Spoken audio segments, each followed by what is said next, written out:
Hello guys, welcome to my channel. Today we are going to see how to hide the weather widget and just widgets in general on your Windows 11 taskbar. I'll show you guys how to do that. You just need to right click on the taskbar and select taskbar settings.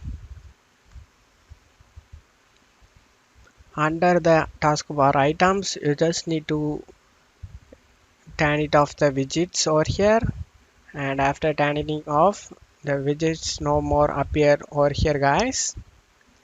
Now the weather widgets should be gone, as well as any other associated widgets guys. I hope this video helped you guys. If the video helped you, don't forget to leave a like guys. You can also subscribe me and support me guys. Thank you.